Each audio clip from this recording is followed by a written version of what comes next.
잠시 기도하겠습니다. 살아계신 하나님 아버지, 주일 예배를 통해서 우리에게 큰 은혜를 허락하여 주시고 하나님께서 우리 가운데 다시 한번 복음 전도의 사명을 새기고자 하는 복된 시간으로 인도하여 주시니 감사를 드립니다. 정말 한 영혼을 향한 하나님의 뜻을 우리가 잘 소개하기 위해서 우리가 더욱더 준비되어지고 우리가 하나님의 마음을 더욱더 품기를 원합니다.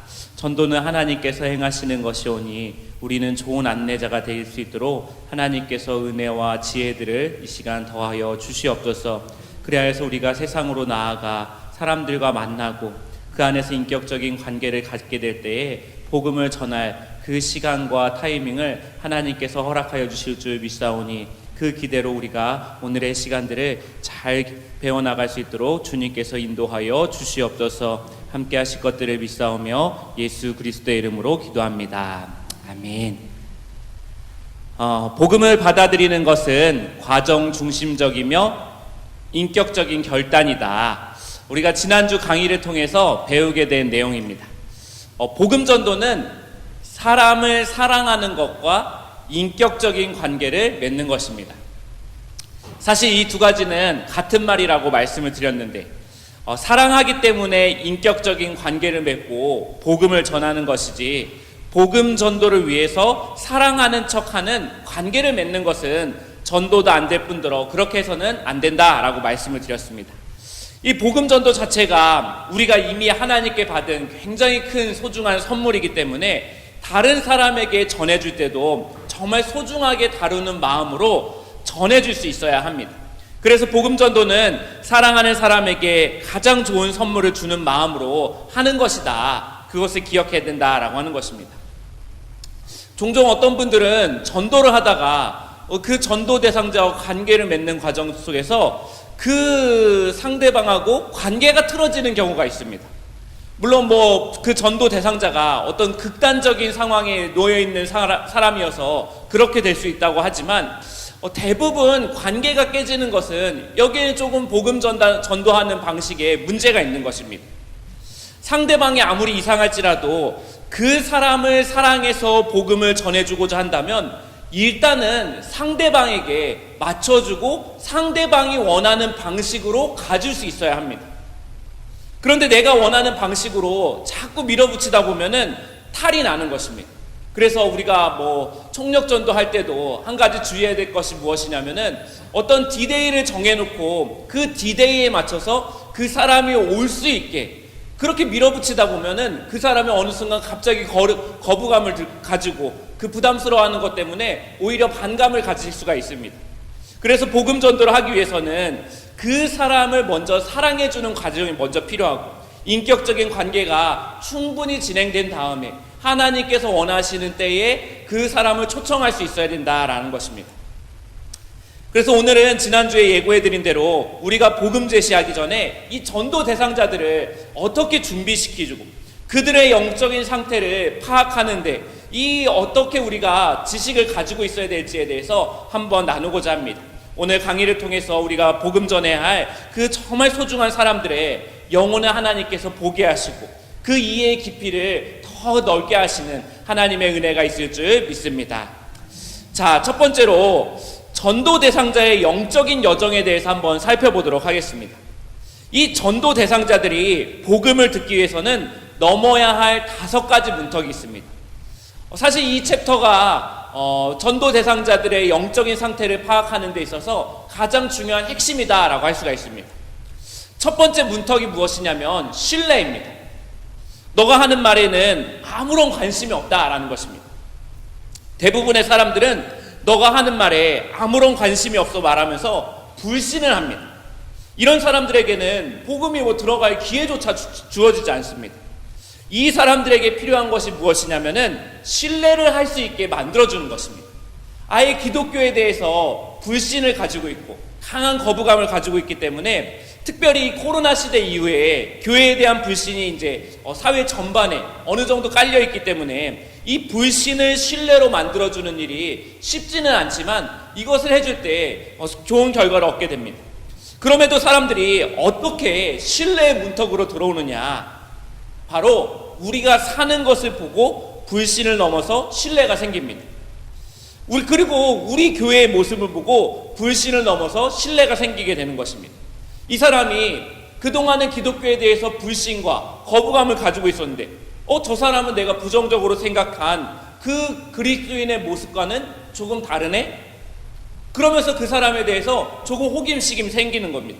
그리고 그 사람이 무슨 생각을 하냐면, 그래, 너는 괜찮다. 그런데 너가 믿는 기독교는 나는 별로 관심이 없어 라고 하면서 신뢰까지는 상대방을 향해서 표현을 하지만 관심까지는 가지 않는다라고 하는 것입니다. 그리고 이 단계를 넘어서게 하는 것이 무엇이냐? 두 번째 단계인 바로 호기심의 단계입니다. 너가 믿는 기독교는 좀 다르네? 너가 어울려 사는 사람들과의 관계를 보니까 나도 저렇게 좀 살고 싶었던 모습하고 좀 비슷하네?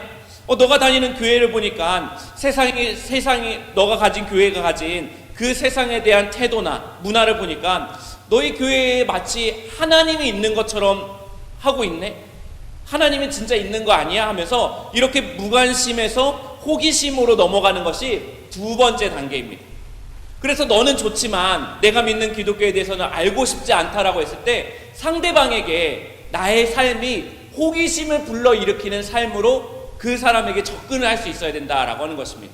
그리고 우리 교회의 모습이 그 상대방의 어떤 불신과 그런 것들을 깨주는 어떤 호기심을 자극하는 교회의 모습이 있다라는 것을 계속해서 알려줄 필요가 있습니다.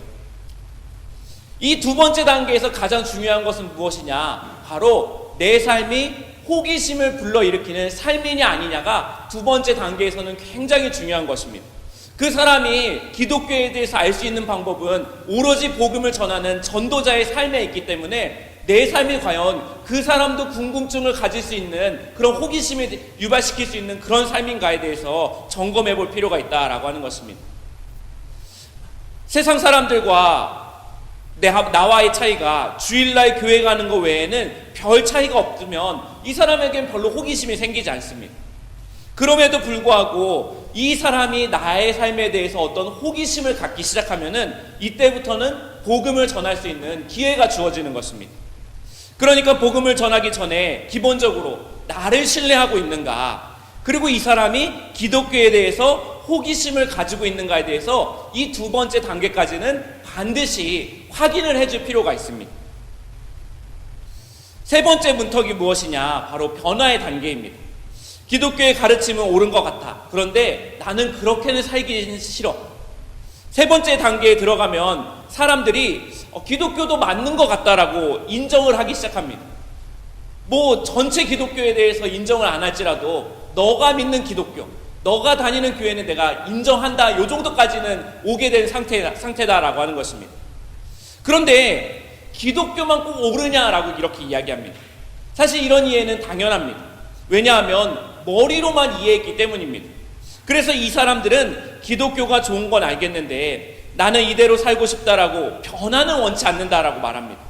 따지고 보면 변화를 좋아하는 사람은 별로 없습니다. 그런데 사람들이 어떻게 변화를 결단하냐면 인생의 위기나 깨달음이 생겨서 하나님을 찾게 되는 경우가 있습니다. 전혀 안 그럴 것 같은 사람이 갑자기 하나님을 알아가고 싶은 마음들이 생겨난다라고 하는 것입니다. 여러분, 따지고 보면 우리도 참 변화하는 것을 그렇게 익숙하게 받아들이지 못합니다. 예를 들어서 여러분 팔짱 한번 껴보실래요? 팔짱 한번 껴보시면은 팔짱을 반대쪽으로 한번 바꿔보시겠습니까? 뭔가 반대쪽으로 바꾸니까 약간 어색하시죠? 우리도 팔짱 하나 이렇게 자세를 바꾸는 것도 굉장히 어색해합니다. 그래서 사람들은 다 변화를 어색해하는데 어떤 경우에 변화를 하느냐? 삶에 예기치 않는 문제가 찾아왔을 때, 저희 29교구에 얼마 전에 새가족 한 분이 등록하셨는데 이분은 우리 교회를 다니시긴 했습니다. 잠깐 다니셨는데 40년 전에 다니셨다고 합니다. 근데 40년 뒤에 이분이 돌아오신 이유가 뭔지 물어보니까 둘째 아드님이 갑자기 40대인데 암으로 소천을 하시는 바람에 그때부터 죽음의 문제에 대해서 생각하게 되고, 그리고 이제 그 아들에 대한 그 아픔이 너무 커가지고 다시 교회로 돌아오셨다라고 이야기를 했습니다. 그래서 그분이 뭐 40년이 지났으니까 거의 새 신자, 완전 초신자나 다름이 없기 때문에 처음부터 이제 단계를 밟아가고 있는 것들을 보게 됩니다. 이처럼 사람들은 어떤 변화를 하는 데 있어서 결정적인 계기가 무엇이냐면은 이 자기 삶에 문제가 다가왔을 때 변화를 결단하고 움직이기 시작합니다. 물론 한 번에 바뀌지 않습니다. 그 성도님이 추석 때 갑자기 전도사님한테 연락이 왔대요. 그래서 왜 연락을 하셨냐 물어보니까 이 둘째 기독교를 믿고 이제 받아들였는데 교회를 다니기로 작정했는데 이 둘째 아드님이 돌아가실 때 거의 음식을 못 먹고 돌아가신 게 너무 그것을 옆에서 지켜보는 게 너무 이제 가슴이 아파가지고 그 아들 납골당에다가 그 뭔가 이렇게 조그만한 상을 차려주면 안 되냐, 내 교회는 다니지만 그걸 해주면 안 되겠냐 이렇게 해가지고 전도사님이 아직 그분이 이제 충분히 이 기독교의 진리를 다 이해하지 못했기 때문에 우선은 편한 대로 하시라고 그렇게 안내를 해드렸다고 이야기를 들었습니다. 이처럼 변화를 결단하지만 그 변화가 서서히 조금씩 변화되어지는 것을 보게 됩니다. 그래서 변화의 단계에서 하나님이 일하시는 것을 우리가 보게 되어집니다. 나는 저 사람은 정말 하나님을 별로 알고 싶어 할 것 같지 않은데, 저 사람은 정말 교회를 절대 다닐 것 같지 않은데, 하나님이 어느 순간에 그 사람의 마음을 만져주셔가지고 그 사람이 돌아오게 되는 것을 보게 됩니다. 또한 복음을 전하면 별 관심이 없던 사람에게 어떤 사건이 갑자기 생기기도 하고, 가족을 사별하거나 누군가 아프거나 갑자기 익숙했던 자연현상이 하나님의 신비로 느껴지거나 하면서 이때 성령님께서 강력하게 일하시는 것을 보게 됩니다. 이렇게 될 때 이 사람이 무엇을 시작하냐면 탐구를 시작합니다. 네 번째 단계가 그래서 탐구의 단계입니다. 예수님은 정말 내가 알아보니까 좋은 분 같은데 나와는 별로 상관이 없는 것 같다라고 이야기합니다. 탐구가 시작되면은 이제 사람들이 예수님을 알아가기 시작합니다. 그런데 예수님은 좋은데 그 예수님이 나와 상관이 있는 사람인가? 나도 그 예수님을 만날 수 있을까? 나도 성경의 인물들처럼 어떤 그런 영적인 경험들을 할 수가 있을까? 이런 생각들을 하기 시작합니다. 이때 중요한 것이 안내자의 역할, 전도자의 역할이 굉장히 중요합니다. 이 탐구의 시기 때 예수님을 잘 알려주어야 하고 기독교 진리를 잘 설명해 주면서 이 성경의 내용이 너의 삶과 굉장히 밀접한 것이다 라는 것을 알려주어야 합니다. 방식은 몰아붙이지 않으면서 그 사람이 충분히 생각하고 탐구할 수 있는 시간을 배려해 주면서 그 사람을 기다려주면서 하나하나 차근차근 걸어가 주는 것이 핵심입니다. 이 사람은 지금 막 걸음마를 시작한 사람이기 때문에 마치 어린아이를 같이 데리고 간다는 마음을 가지고 한 걸음 한 걸음마를 조금씩 같이 걸어가 주는 것이 이 단계에서는 핵심이다라고 하는 것입니다. 그래서 복음 전도의 핵심적인 단계는 바로 이 탐구의 단계에 있습니다. 동시에 이 탐구의 단계 없이 복음을 받아들인 사람은 신앙생활을 할 때 반드시 한 번 이상은 회의감이 찾아옵니다. 교회를 떠날까 하는 마음이 반드시 한 번은 찾아옵니다. 이 초기에 예수님에 대해서 제대로 알아야만 그 신앙이 견고하게 설 수 있다는 것을 이 단계에서 보게 되어집니다. 다섯 번째 단계가 무엇이냐? 결단하는 것입니다. 그래, 다 좋은데 결단하는 건 부담스러워한다라는 것입니다. 그런데 여기에 어떤 문턱이 있냐면 예수님도 좋고 진리도 다 좋은데 나는 그냥 내가 주인인 삶을 계속할래라고 이야기하는 것입니다. 그래서 이 결단을 돕는 것이 무엇이냐? 세례식이 바로 이 결단을 도와주는 것입니다. 세례식은 공동체 앞에서 결단하는 예식이기 때문에 심리적으로도 그렇고 회심이 완성되는 순간이다라고 감히 말할 수 있는 순간이 바로 세례식입니다. 그래서 세례식이 한 사람의 인생에서 정말로 중요한 순간이 되어지는 것입니다. 자기 집에서 마음속으로 혼자 결단하게 하는 것이 아니라 공개적으로 공동체 안에서 선언하는 시간이기 때문에 이 결단의 시간이 중요하다라고 하는 것입니다. 자, 그렇다면 이 지금까지 전도 대상자들이 이 복음을 받아들이는 영적인 과정과 단계에 대해서 살펴를 봤다면 이들이 이 과정을 지나가다가 만나게 되는 장애물들이 있습니다. 이 장애물들을 우리가 잘 제거해줘야만 여정을 가다가 부딪히지 않게 되고 그 과정들을 순탄하게 갈 수가 있습니다. 이 영적인 장애물들이 무엇이냐? 크게 세 가지로 요약할 수가 있습니다. 첫째는 그리스도인과 교회의 부정적 이미지입니다. 부정적 이미지입니다. 여러분의 강의 안에는 빈칸이 뚫려 있죠? 네, 부정적 이미지입니다. 기독교가 이제 그들에게 신뢰의 대상이 아닌 것입니다. 우리는 교회 안에서 교제를 나누기 때문에 잘 모르는 경우가 있는데, 우리 주변에는 교회에 대한 부정적인 이미지들, 더 나아가서는 교회에서 상처받은 사람들이 있습니다. 문제는 교회에서 상처받은 사람들 중에 회심이 확실하지 않거나 복음을 받아들이는 과정의 문턱을 제대로 해결하지 못한 사람들이 교회를 떠나가게 되면은 무신론자가 되어버리거나 다른 종교로 가버립니다. 한 교회에서 주일마다 악성 민원이 들어온다고 합니다. 주차 문제로 악성 민원이 들어왔는데, 어떻게 하다가 그 민원자의 삶을 알게 되었는데, 그분이 예전에 교회에서 어떤 중직자의 자녀로서 이렇게 잘하다가 교회에서 너무 큰 상처를 받아가지고 이제 교회를 안 나가는데, 이 사람이 교회를 안 나가는 것만이 좋은데 매 주일만 되면은 아파트에서 맨날 그 교회를 바라보면서 그 길가에 세워져 있는 차들을 계속 민원을 넣어가지고 그 주차단지를 끊게 하는 그런 행동들을 하게 되었다는 걸 보게 되었습니다. 사람들이 교회에 대해서 부정적인 이미지를 가지고 있고, 심지어는 혐오에 대한 이미지를 가지고 있는 사람들도 있습니다. 그래서 이 교회에 대한 부정적인 이미지를 가지고 있는 사람들을 우리가 어떻게 대해줘야 하냐면은, 그들에게 뭔가 설득하려고 다가가거나, 뭔가 이것을 내가 싸워서 반드시 내가 주장으로 이겨버리겠다라는 마음으로 다가가는 것이 아니라 사과를 해줘야 됩니다.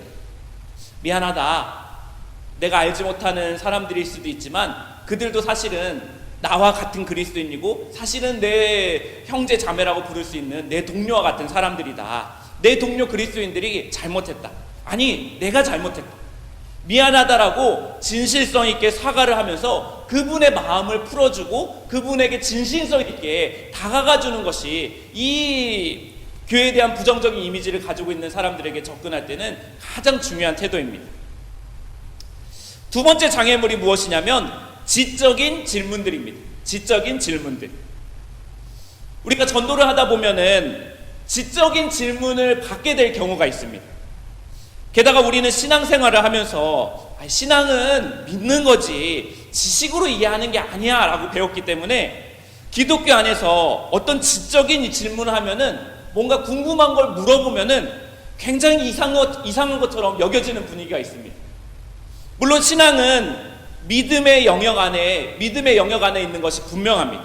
신앙을 믿음의 영역이라고 말하는 이유는 머리로는 이해하지 않고 무조건 마음으로 믿는 종교라서 그런 것이 아니라, 하나님께서 너무나도 높고 크고 높으신 분이셔서 우리의 머리의 크기로는 하나님의 극히 작은 일부만 이해할 수 있기 때문에 우리가 하나님을 믿는다라고 얘기하는 것입니다. 하나님께서 행하시는 일들 중에는 인간의 경험과 지식으로 이해되지 않는 일들이 분명히 있습니다. 우리가 이해되지 않을지라도 우리가 무엇을 믿습니까? 하나님의 선하심을 믿습니다. 우리의 삶에 아무리 이해되지 않은 상황이 펼쳐지더라도 하나님께서 그 순간 선하게 지금도 나를 인도하고 계시다는 것을 우리가 믿고 있다는 것을 고백하는 것입니다. 우리가 머리로 이해하는 것이 아니라 마음으로 믿어야 되는 종교여서 그런 것이 아니라, 우리의 머리의 이해의 크기로 충분히 다 담을 수 있는 하나님이 아니시기 때문에 그 순간에도 믿음으로 반응하기 때문에 우리가 기독교를 믿음의 종교다라고 말하는 것입니다. 프란시스 셰퍼라는 사람이 이런 말을 했습니다. 솔직한 질문은 솔직한 답변을 가져온다. 기독교에 대해서 지적인 질문을 하는 사람에게 역으로 그 지적인 질문 하나만 해결해 줄 수 있으면 이 사람이 생각보다 복음으로 들어오는 것이 쉬워질 수 있다는 것입니다. 전도 대상자가 성경의 엉터리라고 회의 섞인 질문들을 하면은 조금 모르면 조금 더 알아봐 주겠다라고 답을 해주거나, 아는 건 내가 아는 내에서 충분히 잘 설명해 주면은 그 사람에게 복음을 받아들이는 장애물이 잘 제거가 될 수 있습니다. 물론 사람마다 지적인 수준이 다 다릅니다. 고민의 깊이도 다 다릅니다. 그래서 내가 답변해 줄 수 없는 수준이라면 어떤 컨텐츠 같은 것들을 우리가 활용하거나 어떤 책들을 활용하는 것도 중요합니다.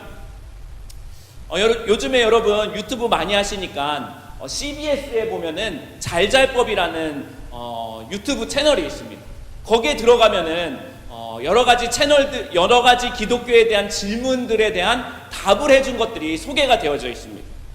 그래서 뭐 그 영상들 중에는 11조를 꼭 해야 하나요? 이런 거 물어보고, 천국이 정말 있나요? 예수 안 믿으면 지옥에 가나요? 뭐 이런 것들 물어보고, 뭐 창조냐, 진화냐, 또 뭐 심지어는 우리 강아지도 천국에 갈 수 있나요? 뭐 거기에 대한 뭐 답들이 이렇게 나와 있는 것들을 볼 수가 있습니다. 그래서 그런 지적인 질문들을 했을 때 그런 영상을 소개해 주면서 우리 이거 한번 보고 한번 나중에 만나서 이 문제를 가지고 한번 얘기해 보자. 그렇게 해줄 때 그 사람의 궁금증도 그 사람이 그 영상을 보면서 어떤 생각을 했는지, 어떤 것들이 더 궁금한지 그런 것들을 접근해 주면서 지적인 장애물들을 제거해 줄 수가 있습니다. 세 번째는 무엇이냐면, 세 번째는 어떤 장애물이 있냐면 삶의 고통입니다. 삶의 고통.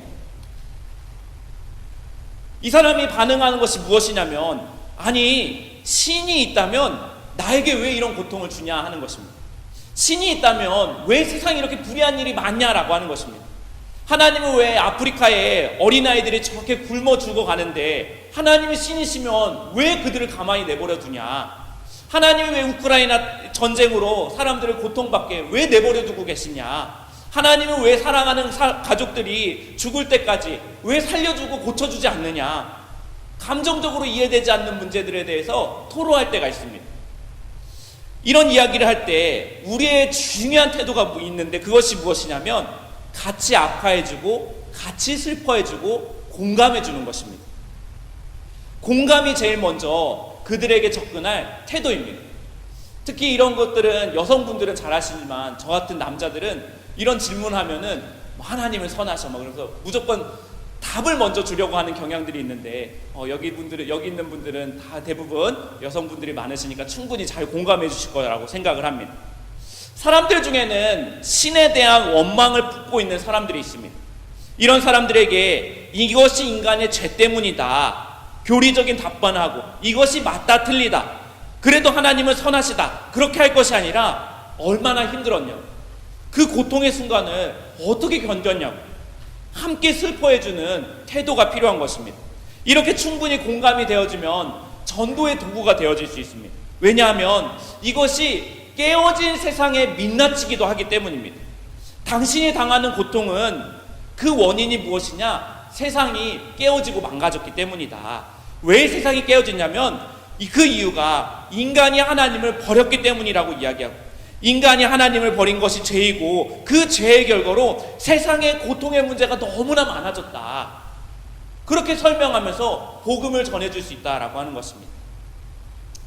그렇다면 이제 전도 대상자들에게 이 영적 여행의 시작과 과정이 어떤 것인지에 대해서 한번 살펴보도록 하겠습니다.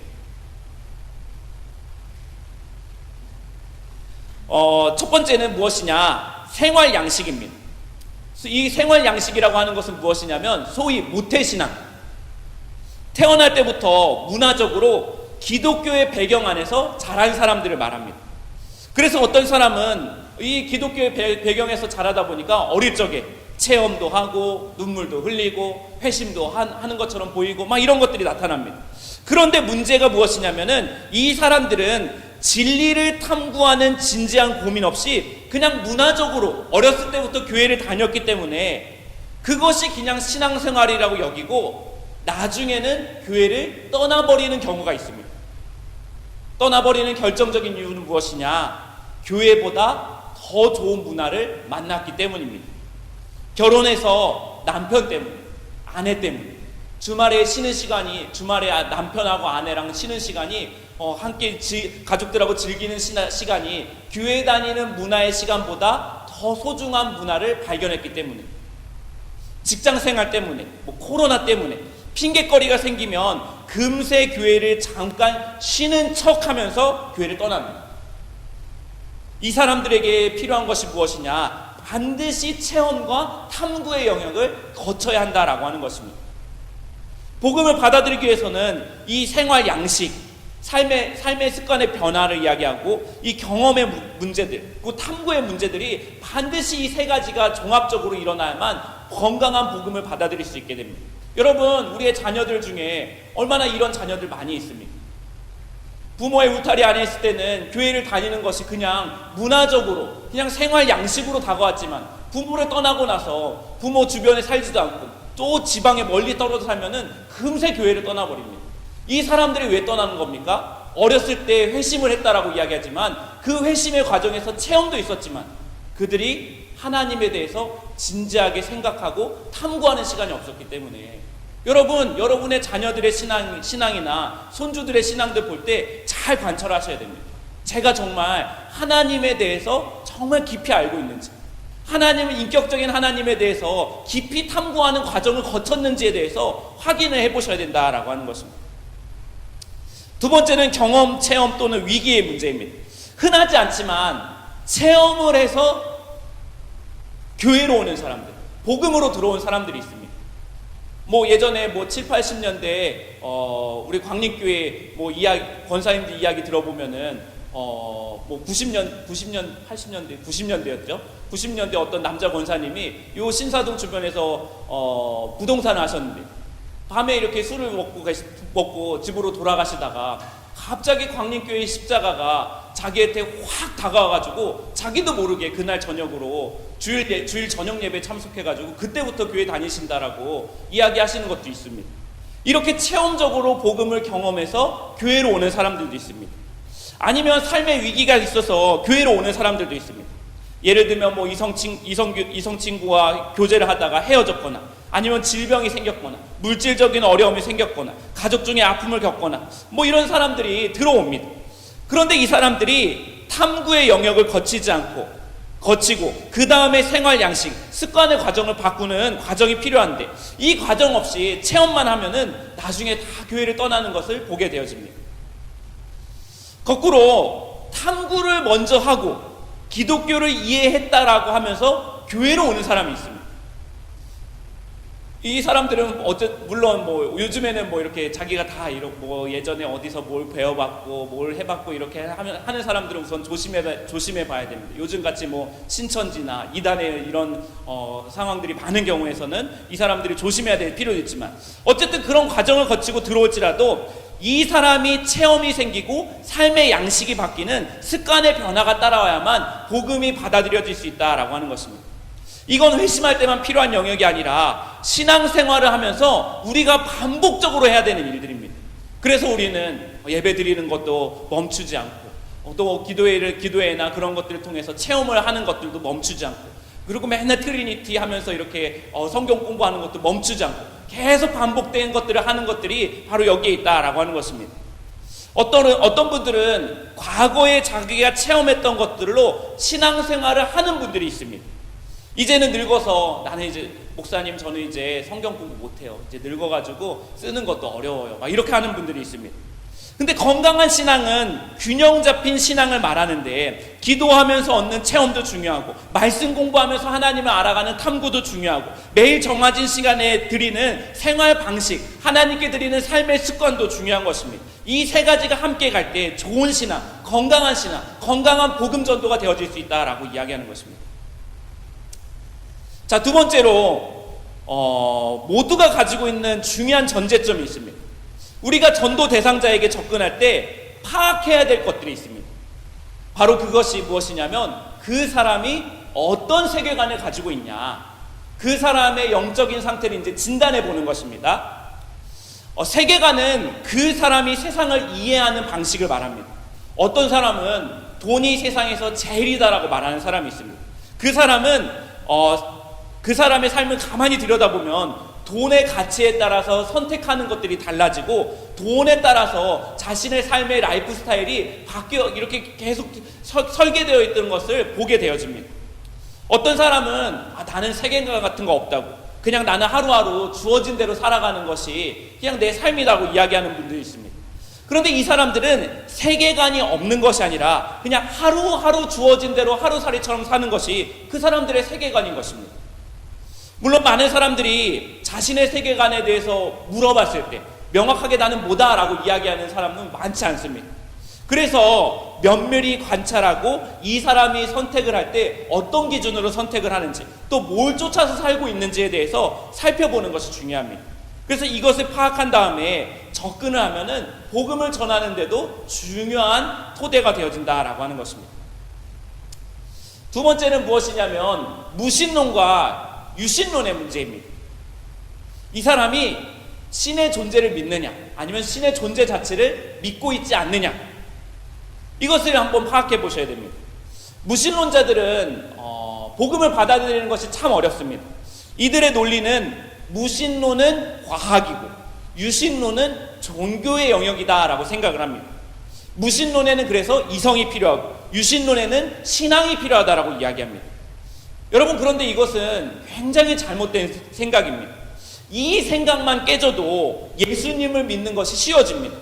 누군가가 우리에게 야, 너 신이 진짜 있냐? 하나님이 진짜 있냐? 그럼 한번 너 증명해봐, 이렇게 도전합니다. 그럼 내가 너가 믿는 그 신을 내가 믿어볼게. 그러면 우리는 뭐라고 이야기하느냐? 그럼 너는 신이 없는 걸 증명해봐라. 너 신이 없는 거 한번 너 진짜 진지하게 증명해봐라. 이렇게 역으로 한번 물어보셔도 됩니다. 이것은 전제의 문제이지 증명할 수 있는 문제가 아니라는 것입니다. 신의 존재를 증명하는 것이 뭔가 어떤 이성적으로 어떤 논리적으로 할 수 없는 것처럼 신이 없다는 것도 이성적으로 논리적으로 설명할 수 없습니다. 아무리 그 사람이 논리적으로 설명을 한다 할지라도 어느 순간 한계가 반드시 있습니다. 이것이 세계관, 전제의 문제이기 때문입니다. 그래서 이 사람들에게 이것이 이성이나 어떤 논리의 문제가 아니라 우리의 전제의 문제이고 너가 믿는 신이 없다라고 하는 것도 믿음의 영역이다라고 이야기해 줄 필요가 있습니다. 너는 어쩌다가 그런 전제를 갖게 된 것이냐 하면서 그런 것들을 이야기하고 이 신이 있다라는 것에 대해서 우리가 증명하고 이야기할 때 어떤 것들을 이야기하면 좋으냐면, 사실 신이라고 하는 존재가 뭐 저기 있는 CCTV처럼 CCTV에 찍혀서 나온 사실 증거는 없다. 그런데 지문이나 발자국 같은 정황 증거는 있다. 그것이 무엇이냐? 바로 나다. 여러분, 신이 있다라는 거 우리가 어떤 하나님의 모습이 어떤 CCTV에 찍혀가지고 뭐 우리가 증거로 내밀어 줄 수 있는 것들이 아무것도 없지 않습니까? 그런데 하나님이 있다라는 것을 증명할 수 있는 그 정황 증거들이 다 우리의 삶 속에, 우리의 삶의 역사 속에 다 찍혀져 있다라고 하는 것입니다. 여러분 중에 하나님이 계시다라고 사실 증거를 가져올 분이 계십니까? 없습니다. 그런데 우리에게는 내가 하나님을 안 믿었으면 과연 어떻게 되었을까? 이런 삶의 정황 증거들이 다 있지 않습니까? 그럼 하나님을 삶으로 우리가 설명해 줄 수밖에 없는 것입니다. 내 삶의 이야기를 통해서 하나님이 살아계시다라는 것을 이야기해 줄 수밖에 없다라고 하는 것입니다. 그래서 우리가 나는 하나님을 믿어 이 수준이 아니라 나는 하나님이 아니었으면 나는 이 삶을 살지 못했어 라고 이야기하면서 나는 내 삶에 하나님이 아니면 설명되지 않는 일들이 너무 많은데 그 이야기를 너한테 한번 들려주고 싶다. 이것을 통해서 신의 존재에 대해서 이야기해 주는 것입니다. 자, 그 다음에는 신이 있다면 왜 하필 기독교의 신이어야 되냐 물어보는 사람이 있습니다. 다른 신 믿으면 안 되냐 이렇게 물어보는 사람이 있습니다. 이런 사람들에게는 기독교가 가지고 있는 독특성에 대해서 이야기해 줄 필요가 있습니다. 무신론에 대해서는 사실 우리가 할 말이 그렇게 많지는 않은데, 유신론에는 두 가지 신의 유형이 존재합니다. 바로 그것이 소통하는 신이냐 아니면 일방적인 신이냐 하는 것입니다. 소통을 안 하는 신은 인간이 신을 찾아가려고 계속해서 노력을 해야 됩니다. 그래서 불교 같은 경우는 어떤 노력들을 합니까? 어떤 선행을 해야 되고 고행을 해야 되고 어떤 절에 가서 참배를 해도 108번이나 해야 되고, 우리는 주여 3번만 해도 끝나는데 그런 과정들이 있습니다. 그런데 기독교의 신 하나님은 인간과 소통하는 신입니다. 인간이 하나님과 커뮤니케이션을 합니다. 하나님은 우리와 끊임없이 소통을 하십니다. 우리가 굳이 하나님을 알아가려고 굳이 찾지 않아도 하나님이 먼저 찾아오시고, 굳이 연구하지 않아도 이미 성경을 통해서 하나님이 우리가 하나님을 알 수 있는 방법들에 대해서 이미 다 알려주셨습니다. 이것이 기독교의 독특성이다라고 하는 것입니다. 그러면 이 사람들 중에서는 기독교는 좋은 말로 독특하다고 하는데 사실은 너네 배타적인 거 아니냐, 너네 왜 이렇게 너네밖에 모르냐라고 이야기합니다. 이때는 여객선의 비유로 설명해 주셔도 괜찮습니다. 이 배를 타면 독도까지 갈 수 있는 배가 있어. 너는 왜 이 배가 독도까지 가는 배냐라고 물을 수 있는데 사실은 독도까지 가는 배는 이 여객선 한 대밖에 없어. 이 배는 너가 너의 힘으로 독도까지 갈 수 없지만 이 배를 통해서 독도에 반드시 갈 수 있게 해주는 배야. 독도까지 가도록 도와주는 유일한 여객선이 한 대밖에 없어서 그래. 이것이 배타적으로 보일 수 있는데 방법은 이것밖에 없다라고 잘 설명해 줄 필요가 있습니다. 자, 세 번째는 무엇이냐면 이제는 그 사람들의 영적인 진단을 해주고 영적인 장애물들을 제거해주고 그 사람들이 가지고 있는 어떤 전제에 대해서 파악할 수 있는 어떤 기준들이 마련되어졌다면 나 자신은 과연 어떤 정체성으로 이 사람들에게 접근해야 될까에 대해서 한번 나눠보도록 하겠습니다. 변화가 필수적인 복음 전도자의 정체성인데 먼저 우리 자신이 변해야만 전도에 성공할 수가 있습니다. 아까도 말씀드렸다시피 계속해서 말씀드리는 것은 무엇이냐면 이 전도에 대한 이해의 변화, 전도에 대한 패러다임의 변화가 반드시 필요합니다. 전도는 인격적이고 과정 중심적이고 공동체적인 전도여야 한다. 그 사람들에게 인격적인 관계를 맺으면서 다가가지고 그 사람들이 가는 과정을 우리가 길 안내가 되어져서 잘 데리고 가지고 최종적으로는 공동체까지 이끌어주는 것이 전도다라는 것을 우리가 반드시 알고 있어야 됩니다. 옛날처럼 바로 가서 그 사람에게 어떤 게릴라성으로 복음 전도하고 치고 빠지는 형식이 아니라 그 전도 대상자들을 사랑하고 그들이 거쳐야 할 과정을 잘 도와주고 내가 속한 공동체가 바로 서로 사랑하는 모습을 그런 것들을 보여주면서 이것이 기독교다, 이것이 기독교의 모습이다, 이것이 하나님 살아계심의 증거다 라고 계속 보여주고 설명해 줄 수 있어야 됩니다. 두 번째로 어떤 우리의 변화가 있어야 되냐, 불신자에 대한 이해의 변화가 필요합니다. 저희 어머니는 제주도 분이신데 제주도에서도 굉장히 이제 고리타분한 광평마을이라고 아주 고리타분한 동네에 살고 계십니다. 그래서 저희 외가 쪽 식구 중에서는 저희 어머니 빼고는 다 형제들, 외할머니까지 다 예수님을 믿지 않고 그렇게 그냥 토속 신앙, 토속 종교를 본인들은 가지고 있다고 하지만 그렇게 가지고 계신 거 아닌 것처럼 그렇게 살고 계십니다. 한 번은 제주도에 계신 저희 외삼촌이 저에게 이런 말을 한 적이 있습니다. 기독교인들이 얼마나 자기중심적이고 이기적인지 모른다.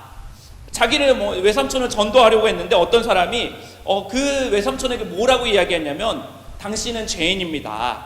당신 이러다가 지옥 갑니다. 이러면서 불신자라고 불렀는데 자기의 기분이 엄청 나빴다라고.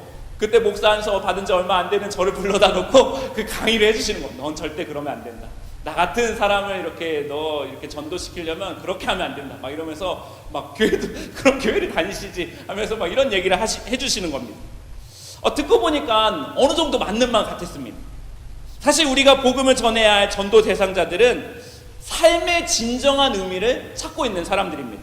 그래서 이들을 이 진리를 찾고 있는 사람들로 인식해줘야지. 너는 죄인이야. 너 그러다가 지옥 갈 존재야.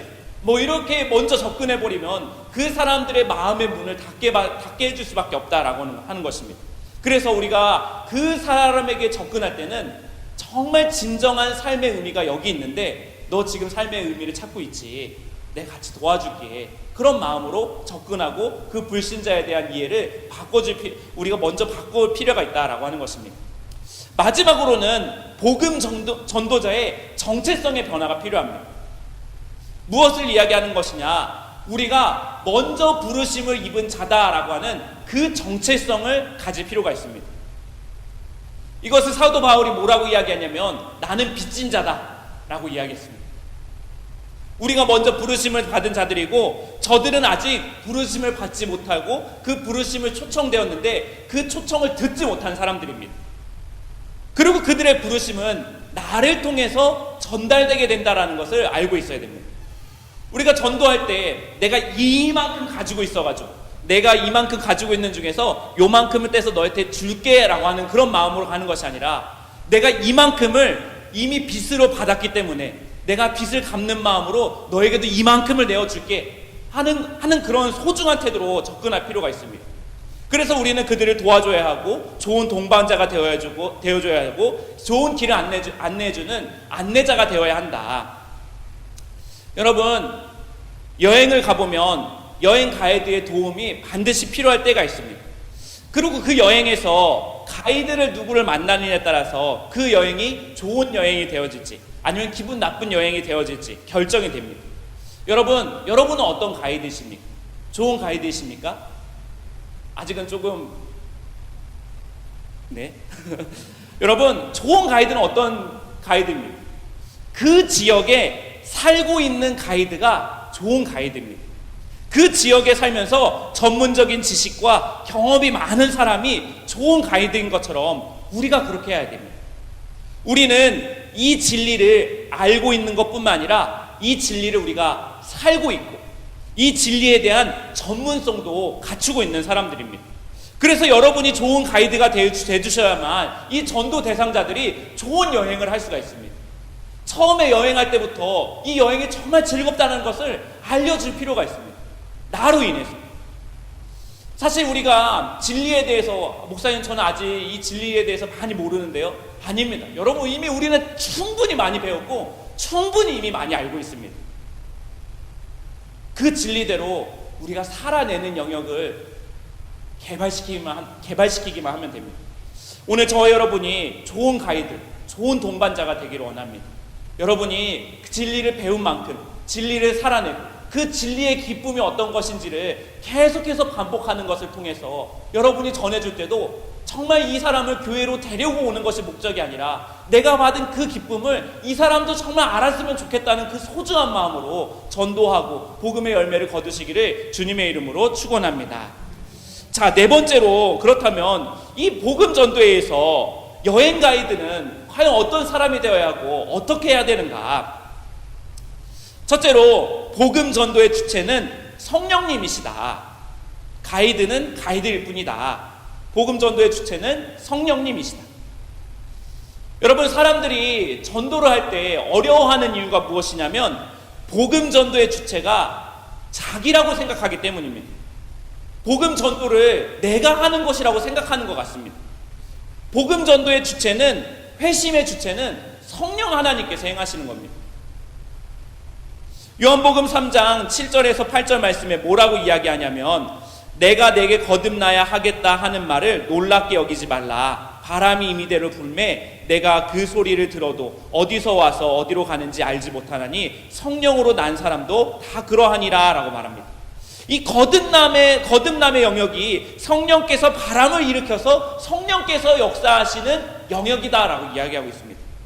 여러분, 전도가 안 되는 거 맞습니다. 내가 하면 안 되는 것이 정상적인 결과입니다. 사실 교회의 모든 사역은 세상의 일반적인 상식으로 보면 안 되는 것들입니다. 이렇게 비효율적인 집단이 없습니다. 근데 우리는 안 되는 것을 하고 있는 사람들입니다. 왜냐하면 성령께서 그 안에 개입하고 계시고 성령께서 주인이 되어주셔서 그 길을 인도하고 계시고 성령께서 열매를 맺게 하시기 때문에 이 일들이 다 가능한 것입니다. 사실 이것을 믿지 않으면 우리는 복음 전도하기 굉장히 힘들어집니다. 내가 열매를 맺어야 하고 내가 설득해야 되고, 그리고 다 보니까 사람들이 이 설득을 안 되게 되면 어느 순간은 조작하려고 막 덤벼듭니다. 무리수를 둡니다. 여러분, 우리는 가이드일 뿐입니다. 저기 서면 사진이 정말 잘 나온다, 이 포즈를 치면 인생샷을 건질 수 있다라고, 이렇게 포즈를 취해보세요, 여기는 어떤 곳입니다, 이렇게 설명하면서 그 사람들이 복음의 참된 기쁨을 누릴 수 있도록 도와주는 사람이다 라고 하는 것입니다. 그렇게 가이드가 아무리 잘해줘도 그 여행을 떠날 때 버스에서 안 내리는 사람이 있습니다. 그 사람들은 어쩔 수 없는 겁니다. 그 사람들은 그 사람의 선택의 영역에 맡기는 것 뿐입니다. 우리의 역할은 가이드의 역할이고 우리가 전도하는 것이 아니라 성령 하나님께서 행하시는 것이다. 이 사실을 반드시 기억해야 됩니다. 자, 두 번째로 그 여행 가이드의 사명이 무엇이냐? 복음의 내용을 선명하게 전하는 것이다. 복음의 내용을 선명하게 전하는 것. 그렇다면 여행 가이드는 무엇을 하느냐? 복음의 내용을 선명하게 전해줄 수 있어야 됩니다. 복음의 내용을 가능하면 선명하게 또는 적실하게 그 사람의 상황에 맞게끔 잘 전해줘야 됩니다. 이런 면에서 우리가 다음 주에 배우겠지만 이 복음 자체가 가지고 있는 이 선명한 연결고리들을 잘 알고 있어서 이 사람이 첫 번째에 잘 믿어야만 두 번째 넘어가고 세 번째로 넘어가야 결단을 할 수 있다는 것을 알고 이런 내용이 정말 나에게 선명하게 정리가 될 필요 있다는 것을 우리가 다음 주에 배우게 될 겁니다. 이 사람이 결단을 못한다면 어떤 단계에서 걸려서 이 복음의 문턱으로 넘어오지 못하는지에 대해서도 확인해주고 다시 되돌아가서 되짚어주는 것까지 할 수 있어야만 좋은 여행 가이드가 되어지는 것이다. 세 번째로 복음 전도는 인격적 만남을 매개로 이루어진다. 인격적 만남을 매개로 이루어진다라고 이야기합니다. 예수님이 인격적 만남을 통해서 복음을 전하셨습니다. 하나님은 세상에 예수님을 보내셔서 예수님과 사람들을 만나게 하셨습니다. 예수님이 한 사람 한 사람들을 정말 만나셨습니다. 그 당시에도 두루마리 같은 것들이 있었기 때문에 그 파피루스에다가 예수님의 진리를 하나하나 다 적어가지고 사람들이 회람하면서 다 돌려볼 수 있게 쭉 두루마리를 돌리시면 되는데 예수님은 전도를 어떻게 하셨느냐? 한 사람 한 사람 인격적으로 다가가셔서 하셨습니다. 우리처럼 전도지를 뿌리면서 전도하신 것이 아니라 예수님은 그 사람에게 복음 전하기 위해서 그 사람의 삶의 문제로 깊이 들어가셨습니다. 그래서 복음 전도는 전도지에 돌리는 것이 아니라 인격적 만남을 먼저 매개로 하는 것이다. 여러분, 우리 복음 전도자는 그 전도 대상자에게 어떻게든 내가 이 복음을 전해줘야겠다. 그렇게 하면서 치고 빠지듯이 그렇게 갑자기 밀어붙이듯이 하는 것이 아니라 그런 생각들은 잠시 뒤로 하고 정말로 그 사람이 사랑스러워서 정말로 그 사람이 안타까워서 정말 그 사람에게 도움을 주고 싶어서 그 사람에게 다가갈 때 이 복음의 진리를 어떻게 하면 위대하게 잘 보여줄 수 있을까? 어떻게 하면 도와줄 수 있을까? 이런 마음으로 전도하시면 더욱더 좋아진다라고 하는 것입니다. 마지막 네 번째로 무엇이냐? 우리는 영혼의 사냥꾼이 아니라 영혼의 안내자이다. 영혼의 사냥꾼이 아니라 영혼의 안내자이다. 계속해서 반복된 말을 계속해서 드리고 있지만 계속해서 반복하여서 드리는 이유는 중요하기 때문입니다. 우리가 복음 전도를 하면서 오해하는 것이 무엇이냐면 어떤 하나의 타깃이 생기면 그 타깃을 잡는 방법, 그 타깃에 어떤 그물을 쳐서 잡는다든지 낚시를 해서 잡는다든지 이런 것이 전도다라고 오해를 하는데 성경에서 가르치는 기본적인 관계에 대한 것들에 대해서 기초하지 않은 전도 방법입니다. 여러분, 우리는 사냥꾼이 아닙니다. 첫째 주에는 그 사람을 그 사람의 집 앞에다가 무슨 선물을 놔주고 둘째 주는 그 사람하고 밥을 먹고 셋째 주는 그 사람에게 전도지를 주면서 한번 그 VIP 티켓을 주면서 교회 오라고 해보고 넷째 주에는 그 사람이 교회 안 오나 하면서 연락하면서 그렇게 오고 그렇게 타겟을 정해놓고 어떤 단계별로 접근하는 것도 물론 전도하는 방법이 되겠지만 지금 시대의 전도에 있어서는 우리가 어떤 그것을 타겟을 정해놓고 하는 것이 아니라 안내자가 되어주는 방법이 더욱더 중요합니다. 여러분, 전도를 할 때 마음의 부담감을 조금 내려놓으시면 좋을 것 같습니다. 그냥 나는 이렇게 산다. 우리는 이런 모습으로 교제한다. 난 너도 이렇게 살았으면 좋겠다. 이게 정말 좋은 건데 너도 이런 삶을 한 번은 맛봤으면 좋겠다. 그리고 이렇게도 도전해 보셔도 됩니다. 이 하나님 나라에 할 일이 너무 많은데 정말 너 같은 사람이 필요하다. 너의 역할이 정말 중요하다. 나 같은 사람도 하나님이 쓰시더라. 하나님이 이 깨진 세상을 회복하는데 나 같은 사람도 하나님이 사용하시는데 너도 와서 이걸 하면은 너무 좋을 것 같다. 당신을 부르셨는지도 모른다 하나님이. 이렇게 이야기하면서 전도할 수 있는 것입니다. 이렇게 인격적으로 안내자의 마음으로 다가갔을 때 시간을 오래 걸릴지 몰라도 복음을 대부분 거절하지는 않습니다. 많은 경우를 봤을 때 거절하는 사람까지 보는 것은 많지 않았습니다.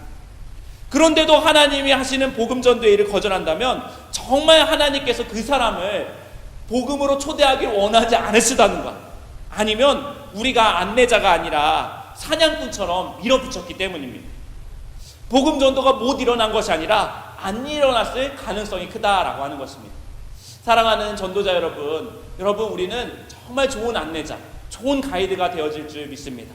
우리가 함께 준비하면서 이 과정들을 함께 나아갈 때 그 영혼을 한 영혼을 마사지해주고 한 영혼을 정말 의사의 마음으로 회복하고 수술시켜주는 귀하고 놀라운 역사가 우리의 삶을 통해서 증거되게 될 줄 믿습니다. 우리 잠깐 10분간 쉬었다가 3시부터 다시 시작하도록 하겠습니다.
네, 이 시간이 제일 피곤한 시간입니다.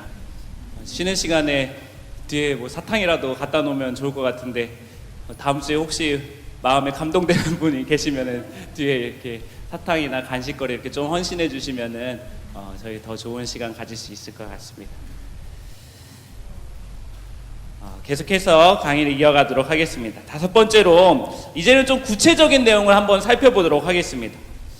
어떻게 하면 복음 전도자가 이 전도 대상자에게 어떻게 하면서 이제 복음 전할 수 있는 그런 여러 가지 과정을 매개체로 삼을 수 있을까? 여러분, 전도자와 전도 대상자들이 모든 사람이 공통적으로 가지고 있는 관심들이 있습니다. 그래서 이 공통 분모를 함께 우리가 공유하고 함께 나눌 때 더 효과적인 복음 전도의 그런 방법으로 나아갈 수가 있습니다. 너랑 나랑 참 많이 다른데 이것이 아니라 너랑 나랑 사실 같은 걸 추구하고 있어. 이렇게 하면서 공통된 관심과 고민을 가지고 있다고 알려주는 것도 좋습니다. 그 중에 대표적인 것이 무엇이냐? 행복의 추구입니다. 사람들은 대부분 행복한 거에 대해서 관심이 많습니다. 행복하기 싫다라고 말하는 사람을 정말 뭐 한 1000명을 만나면 1명 정도 만날 수 있는데 그 사람들은 어떤 경우냐면 정말 마음의 병이 심각하게 들어있는 가장 안타까운 단계입니다. 여러분, 행복을 분석해보면 사람들은 대부분 4가지를 추구한다라고 이야기합니다. 첫째가 무엇이냐면 쾌락, 둘째는 명예, 셋째는 권력, 넷째는 재산, 물질입니다. 이 4가지의 공통점은 무엇이냐면 자본주의 사회가 우리가 너희에게 줄 수 있는 행복이다, 너희에게 이것이 있으면 행복해질 수 있다라고 말하고 선전하고 있는 것들입니다. 다시 말해서 세상의 행복의 기준이 쾌락과 명예와 권력과 재산, 이 4가지 문제에 달려있다라고 하는 것입니다. 제가 지금 여러분에게 이 4가지가 인간에게 편리는 줄 수 있진 모르지만 인간에게 진정한 행복을 주지 못한다는 이야기는 굳이 안 해도 될 것 같습니다. 이미 우리가 충분히 많이 들었던 이야기입니다. 그런데 문제는 무엇이냐면 전도자들 분들 중에서도, 전도하시는 분들 중에도 아직도 이 문제가 해결이 안 된 분들이 있습니다. 어떤 분들은 자기가 행복하지 않은 이유가 사람들이 나를 인정해 주지 않아서, 이 프레스티지, 명예를 얻지 못해서 불행하다라고 여기는 분이 있습니다. 어떤 분들은 누가 날 무시하면 내가 힘이 없어서 무시당한다고 그렇게 여깁니다. 또 돈이 없어서 다른 이들처럼 그렇게 누리는 삶을 살지 못한다고 불행하다고 말하는 분이 있습니다. 전도자임에도 불구하고 하나님을 믿는 진정한 믿음을 가지고 있다라고 이야기해도 세속화된 행복을 추구하는 경우가 있습니다. 세속의 가치에서 아직 빠져나오지 못했기 때문입니다. 지금 30, 40대 젊은 세대가 부동산 문제를 많이 이야기하면서 영끌을 해서 투자했다가 크게 낭패를 보면 막 금리가 올라가면서 빚더미에 올라가고 그런 것들을 많이 보게 됩니다. 저희 교구의 어떤 성도님 아드님은 20대 대학생이신데 주식 투자에 벌써 손을 댔다가 이제 20살 때 주식 투자를 했다가 어떻게 하다가 돈을 벌었대요. 3천만 원 정도를 많이 벌었죠. 그 맛을 보니까 이걸 끊지를 못하는 겁니다. 그래서 1년이 지난 지금 빚이 1억으로 불어나가지고 그 빚을 갚느라 아주 너무나도 고통스러운 시간들을 보내고 있다라고 이야기하는 것도 보게 되었습니다. 주식 투자나 집을 사는 것 자체가 잘못되었던 것이 아니라 그렇게 해서 무엇을 얻으려고 하는지가 중요한 것입니다. 행복을 얻으려고 그렇게 하는데 사실은 속고 있는 행복, 가짜 행복에 대해서 속고 있었다라고 하는 것입니다. 세상이 주는 행복은 가짜이고 일시적이고 한계가 있다는 것을 알려주면서 진짜에 대해서 알려주는 것이 중요한 전달 방식이 되어질 수 있습니다. 여러분, 진정한 행복에는 2가지가 반드시 필요합니다. 하나는 무조건적인 사랑입니다. 부모가 자녀를 사랑할 때 어떤 조건을 따지지 않습니다. 그렇게 어릴 적에 진상을 부려도 부모님이 우리를 잘 사랑해 주셔가지고 여기까지 오게 되지 않았습니까? 저는 어렸을 때 부모님한테 들어보니까 제가 그렇게 밤새도록 울어가지고 저희 아버지가 동네에서 캥거루 아빠라는 소문이 났다고 합니다. 항상 안고 있어야 되니까 항상 동네 사람들이 안고 있는 모습만 봐가지고 그렇게 캥거루 아빠라는 소리를 하고, 또 저희 어머니는 제가 하도 울어서 장롱에 가둬서 1시간 동안 가둬놓은 적이 있다라고 그렇게 해서 저는 지금도 아직도 막 어둡침침한 공간들 잘 못 갑니다. 그때 아마 트라우마가 생긴 것 같습니다. 어쨌든 그렇게 해도 부모님이 무조건적인 사랑으로 우리를 잘 키워주셔가지고 우리가 이렇게 온 것처럼, 그것보다 더 파워풀한 사랑이 있는데 그것은 하나님과 자녀의 관계이다. 하나님 아버지와 하나님 백성의 관계이다. 이것을 말해줄 필요가 있습니다. 두 번째는 삶의 의미입니다. 삶의 목적을 찾았을 때를 이야기하는 것입니다. 아무리 돈이 많아도 왜 사는지에 대해서 그 이유가 명확하지 않은 사람들은 항상 허무감에 빠집니다. 아무리 쾌락을 느껴도 그 쾌락이 끝나면 모든 사람들은 허무감을 느낍니다.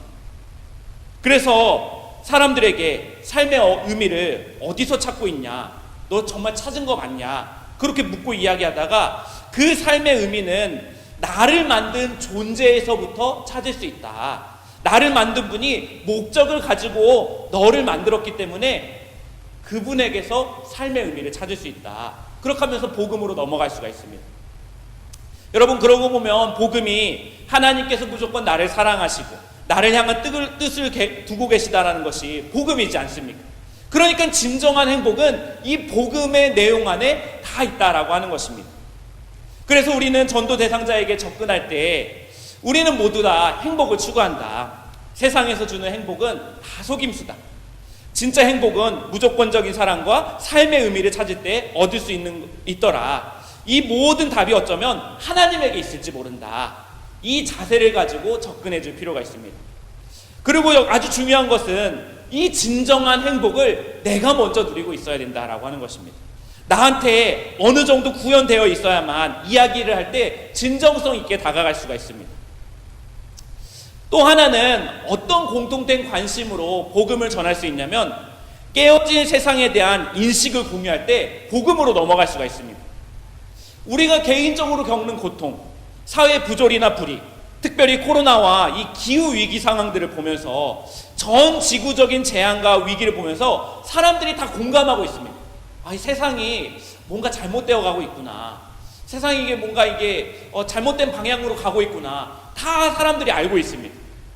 이걸 느끼지 못하는 사람이 있다면 그 사람은 아주 극히 일부의 기득권층일 것입니다.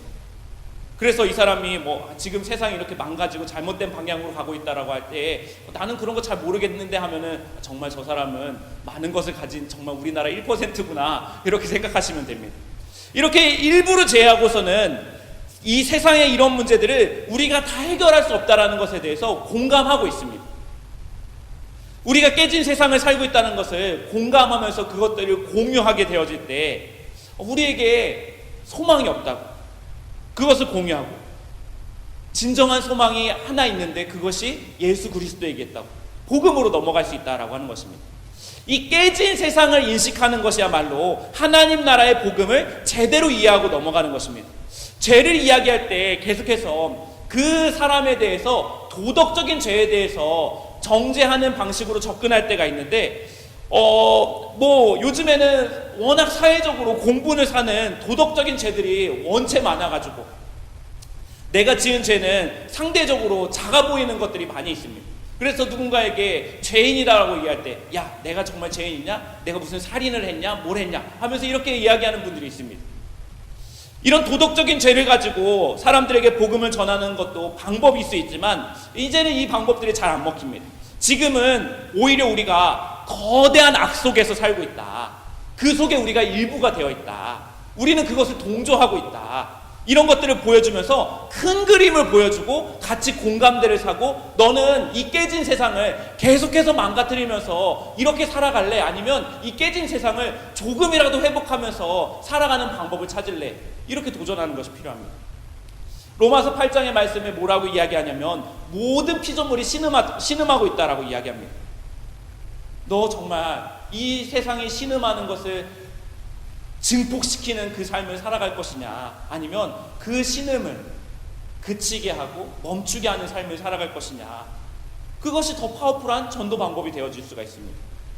우리나라 자살률이 얼마 전 통계에도 보니까 OECD 회원국 가운데 1위, 부동의 1위. 부동의 1위라고 말하는 것은 OECD 평균이 1년 하루에 자살하는 인구 10만 명당 자살하는 사람이 평균적으로 10.9명인데 우리나라는 23.5명, 2배 이상이 훨씬 높습니다.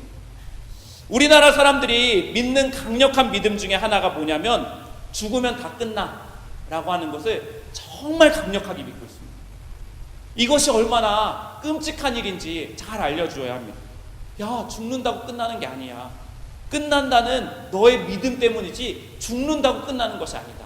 죽어서 끝나는 것이 없다라는 것에 대해서 반드시 말해줄 필요가 있습니다. 자, 세 번째는 전도 전단계의 핵심이 있는데 그것이 무엇이냐? 같은 지점을 바라보고 있는 전도자와 전도 대상자다라는 거, 이것도 다시 한번 기억해야 합니다. 여러분, 우리는 모두 다 행복을 원합니다. 그런데 우리가 행복하지 않은 이유는 세상이 깨어지고 망가졌기 때문입니다. 세상이 깨어진 이유는 인간의 탐욕과 죄 때문입니다. 그런데 하나님은 우리에게 행복을 주기 원하십니다. 이 깨진 세상을 같이 행복한 세상으로 만들어가자라고 그렇게 초청하시고 원하시고 또 그 행복을 주시기도 하십니다. 여러분, 이것을 어떤 기술이나 언변으로 우리가 이 진리를 전달하는 것은 거의 불가능에 가까워 보입니다. 마음으로 전달하지 않으면 전할 수가 없습니다. 기술이나 언변으로 전하면은 상대방이 보이지 않습니다. 내가 말하는 거에 집중하기 때문에 상대방을 헤아릴 수가 없습니다. 그런데 같이 이야기를 하면서 자기 삶이 깨진 이야기를 먼저 오픈해주고, 나도 이런 고통의 과정들을 겪었다. 근데 이런 과정들이 다 이런 이유 때문이었다. 너도 그런 삶의 고통을 가졌을 때 얼마나 힘들었느냐. 우리 그 문제의 원인이 뭔지 한번 같이 이야기해보자. 그렇게 대화를 하다 보면 그 사람의 삶의 환경이 보이고 그 사람이 얼마나 아파 있는지 보이기 시작합니다. 그러면 이 사람이 정말 소중해지는 것입니다. 아, 정말 이 사람에게도 복음이 정말 필요하구나. 그러면 전하지 않을래야 전하지 않을 수가 없는 것입니다. 우리는 마음을 전달하는 사람입니다. 복음 전도는 사랑하는 것이구나. 복음 전도는 그 사람을 정말 깊이 알아가는 것이구나. 이것을 알고 여러분이 복음 전도의 사명을 감당하시기를 바랍니다. 자, 그러면 우리는 복음 전도의 첫 시작을 어디서부터 시작해야 하는가? 일상. 이 복음 전도의 황금 어장이라고 불립니다. 일상에서부터 시작을 해야 됩니다. 레베카 피벳의 빛으로 소금으로라는 책이 있습니다. IVP에서 나온 책인데 이 책의 원래 제목이 무엇이냐면 솔트 쉐이커, 소금통 밖으로라는 책의 제목으로 되어 있습니다. 그래서 그리스도인들이 모두 소금통 안에 있다라고 하는 것입니다. 교회 생활을 오래 하다 보면 한 가지 특징적인 것들을 발견하게 되는데 그것이 무엇이냐면 비기독교인 친구들과 자연스럽게 거리가 멀어지고 대화가 점점 되지 않고 모임도 자주 안 나가게 되면서 그 관계들이 자연스럽게 정리되는 것들을 많이 보게 됩니다. 그래서 관계를 주변에 다 돌아보면 교회 공동체 안에서 교제를 하는 분들이 많이 있다는 것을 보게 됩니다. 물론 이런 관계 단절이 자연스럽고 그것도 나쁜 것은 아니지만 적어도 전도자라면, 적어도 복음을 전해야겠다라는 사명이 있다면 불신자를 만나려고 하는 노력이 있어야 됩니다. 하다못해 일주일에 내가 최소한 1시간은 내가 비그리스도인들을 만나는데 시간을 사용하겠다라고 결단을 해서라도 만나서 이야기하고 밥 먹고 커피 마시고 이런 노력들을 기울이셔야 됩니다. 이걸 안 하면 어느새 교회 밖에 있는 사람들하고는 대화가 할 수 없을 정도로 고립되는 것을 보게 되어집니다. 이런 인격적인 고립 상태는 특별히 저 같은 목회자들에게는 정말로 치명적입니다. 일주일 내내 교회에서 있고 주변에 누군가를 만날 수 있는 접점도 거의 없는 상태에서는 점점 이제 교회 밖에 있는 사람들하고 대화하는 것들이 점점 어려워지는 것을 저도 보게 되어집니다. 요즘 여러분들은 그럼에도 불구하고 일상에서 많은 분들을 만나지 않습니까? 요즘 이제 애완견 이런 거 많이 키우셔가지고 강아지 키우는 분들은 자연스럽게 강아지 산책하다 보면은 주변의 사람들이 내가 말을 하고 싶지 않아도 말을 시켜옵니다. 어머, 그 강아지는 몇 살이에요? 그 강아지는 암놈이에요, 순놈이에요 이런 얘기 안 하죠? 남자니 여자니 이런 것도 물어보고 애기네 하면서 막 자연스럽게 막 이런 얘기를 합니다.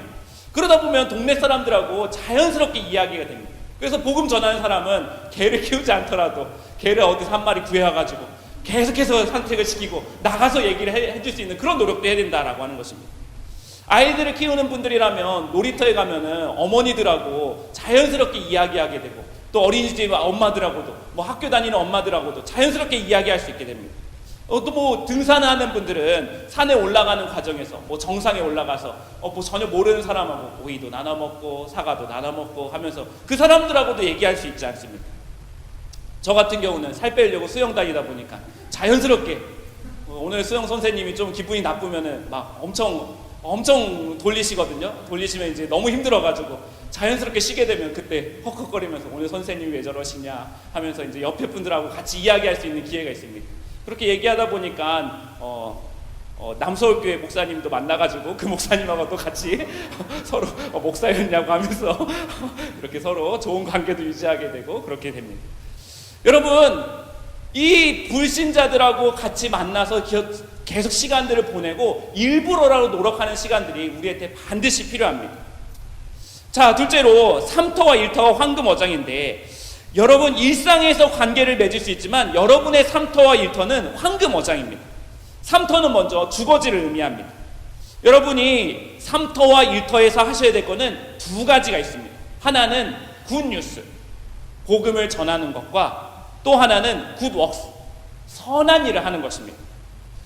그 중에서 방점은 굿웍스, 선한 일을 많이 해야 됩니다. 굿뉴스는 나중에 들려들 문제고, 우선은 선한 일을 많이 하셔야 됩니다.